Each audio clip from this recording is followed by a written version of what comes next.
Hey everybody, it's Cory from CoryBakerFilmmaker.com, and I just saw A Portrait of a Lady on Fire, written and directed by Celine Sciamma.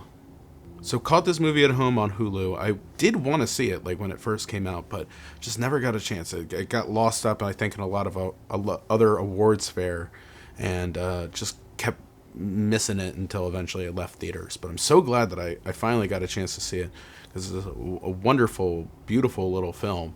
Basically, the story is, and please forgive me ahead of time because I'm going to butcher all kinds of French names, and it's mostly because of my indiscriminately Southern Baltimore accent, which makes me swallow all over O's and stuff. But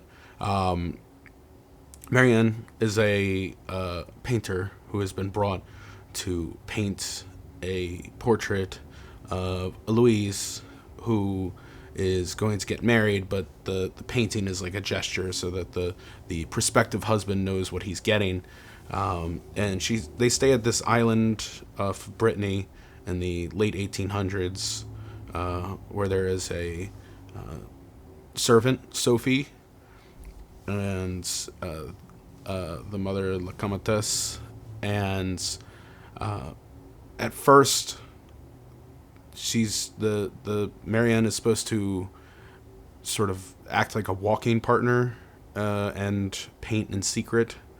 But after the first painting comes out and it was not acceptable for anybody, Louise had said that she would pose for the painting, and from there, La Comtesse leaves town and leaves the girls to their merry ways. I want to start with the plot, just because it like the story is what brings this whole thing together. And as far as the plot elements and story points and stuff like that, this is pretty much as little as you're going to be able to get and still make the movie work. And that's not, I'm not trying to cast aspersions here or anything like that. I'm just saying that it's hard to tell a story that, like, I saw Sonic a couple weeks ago. These are completely polar opposite movies, obviously, but Sonic had no story whatsoever, no plot, no anything. It was just moment to moment to moment, and it worked in the sense that it was it allowed you to get to from beginning to end, but it didn't feel satisfying.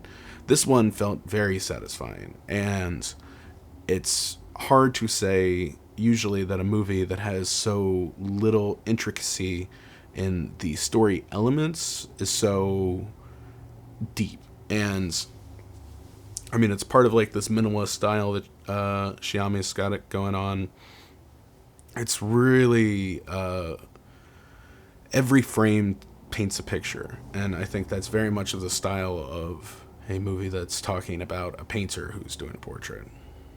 Now, that being said, this movie basically turns into the romance between the painter and the subject, and the bonds of femininity which tie them together, as well as Sophie, who is also going through a pregnancy and is going to have to get rid of the baby before the Countess comes back. I guess part of what makes the lacking of story points or plot elements so endearing in the overall is that it's all about short-term things. It's about a relationship between the subject and the painter that is going to go away after the painting is done.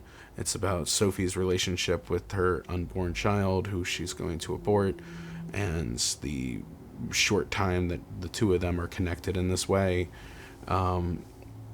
It's about the fact that a new beginning of the life is going to start happening, and things are going to change, and this is a moment where a lot of things move, and we find ourselves in this like interstitiary place. That being said, so as far as like I say that it's a little lacking on the story, I don't think that it hurts the film being lacking on the story. Where I think it makes up for the fact is that everything is it's very much a French film. They show a screen, and this is the moment of before, like very early in the film. Marianne is on the boat out to the island. Her equipment flies off the boat, and you hear the sound of men laugh. You don't really see men, but you hear the sound of men laughing. And then she goes out into the water and saves all her gear, and then goes back to the boat, and then they go to the island, and then there's a hike up the hill, and then finally she's there. The journey is over. And she takes a shower, and then we cut to a frame of her just sitting in front of the fireplace, smoking a pipe, naked right after the shower, just sort of like sitting there with her knees up, sitting on the floor. And it's the type of thing that in a French film, you know, like a long static shot of somebody smoking a pipe sitting on the floor means so much more than just I'm smoking a pipe after I've gotten out of the shower on this long journey. These moments sit with you a lot more, and it's way more of an introspective film than most you see from sort of the Western world. But every single kudos to everyone involved in the production side, because the vistas that they're going on their walks are beautiful. The beach, the cliffs, the just everything, just all, like every element of this movie is done perfectly as far as creating the atmosphere and creating this place. Like I felt like I was there. I felt like I was there in a very poignant sort of way. I felt like this is a place where I've also had these feelings before, even though I've never been to France, I've never been to Brittany, I've never been on a boat going anywhere outside of France. Like I don't know these experiences yet. The way that they were told through the language of the cinema was brilliantly done and made me feel like these are places that have real meaning to me as well. And that was a masterstroke by everyone involved on the production side of this thing. Now, I didn't want to make it seem like I was putting the actors aside, because I sort of just wanted to touch on like the space in which they were able to play before I got into them specifically, because we gave them this incredible space to play. It feels very real. It feels very authentic to the viewer. It feels like a place you know. It feels like a place you know heartbreak. And on top of that, you get these players who are just incredible. All of them. They do remarkable jobs.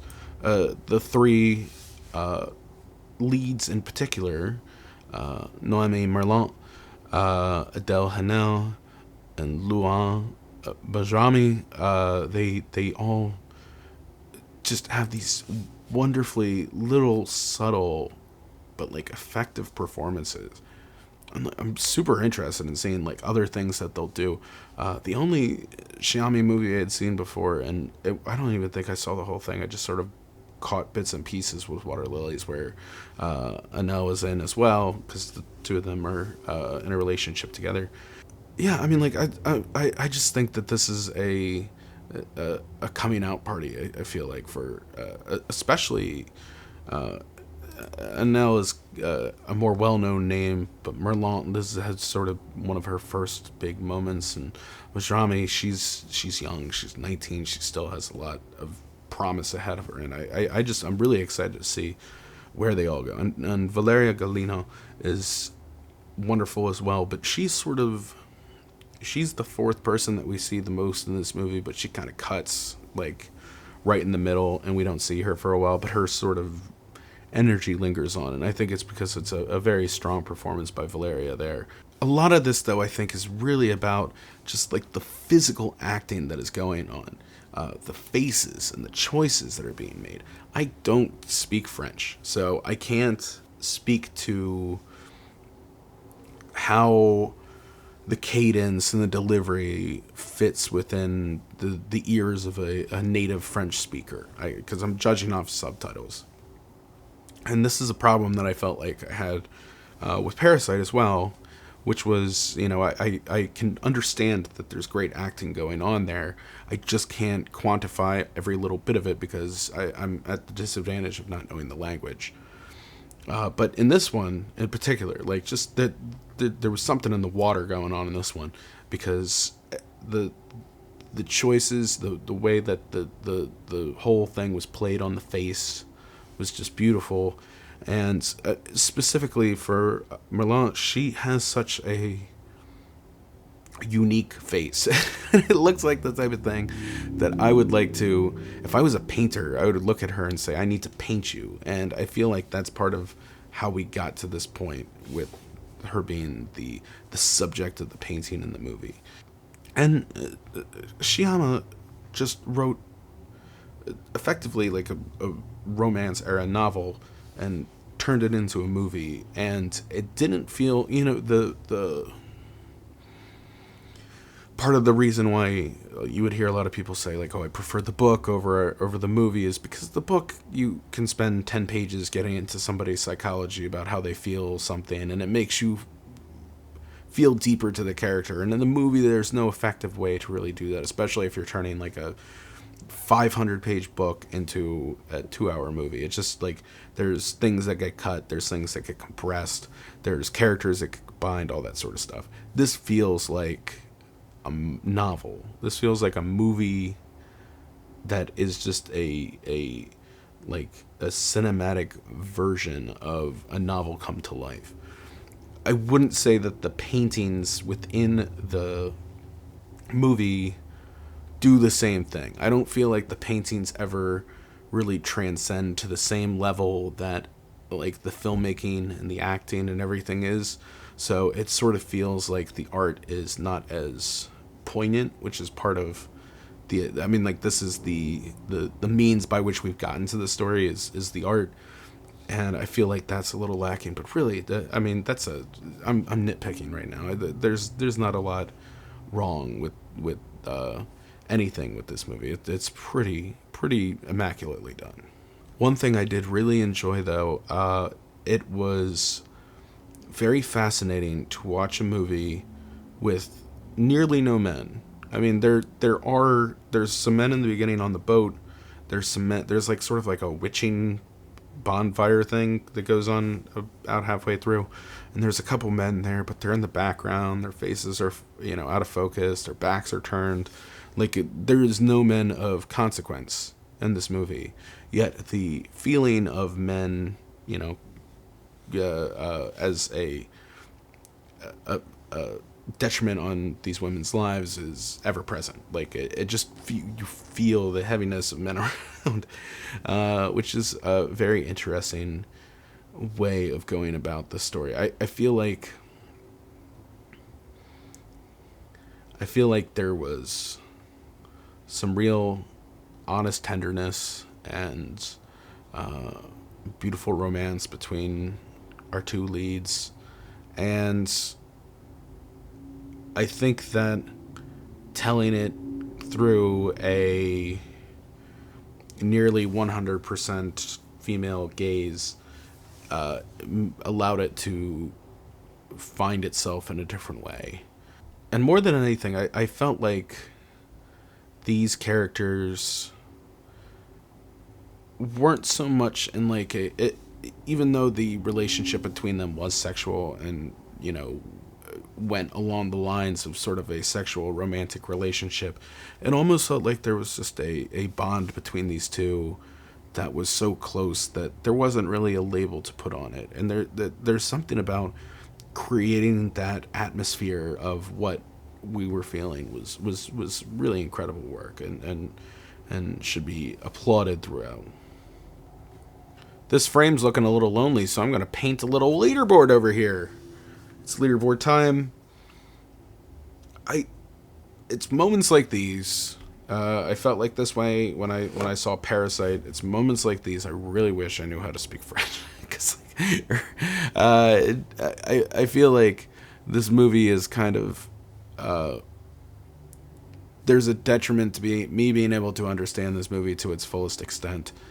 Subtitles definitely help because it lets you know like a literal translation of what's being said, but you don't get the same feeling as when you understand the language being spoken to you and how it works and stuff like that. So, there's a part of me that feels like if I was a native French speaker or just a fluent French speaker, and I watched this movie, I might have a completely different, more appreciative view of it. But it's not for lack of trying. This movie transcends without the language, and that's for sure. If I had to give it a rating, though, I would give Portrait of a Lady on Fire an 8.5. Really beautiful film, really enjoyable. I would like to see it again. I looking back on award season now and knowing that this was out there as a potential nominee and something, I mean, like I felt more strongly about this movie than I did a lot of other ones that ended up getting nominated or winning anything, even if it was like on an acting level, because I feel like all of these the three main girls in this movie could have easily been nominated for things if the barrier of them being a French film didn't sort of hurt them with the American Academy. Anyway, that's it for me. If you want more, you can go to my website, CoryBakerFilmmaker.com, Facebook.com/CoryBakerFilm, and at LegendsB5 on Twitter, Instagram, and Snapchat. I'm going to do a review of Kevin Smith's new Jay and Silent Bob reboot, which is a very spiritual successor to this movie, obviously. And that will come out on Monday, so please tune in for that one as well. In the meantime, if there's anything else that you're seeing that you want me to talk about, I'm happy to do it. I've sort of avoided doing like long form documentaries and stuff like that, but if people really enjoy a Tiger King review or whatever, I can throw that one together. Anyway, that's it for me. If you don't mind, I have to stay here just for the foreseeable future. Au revoir.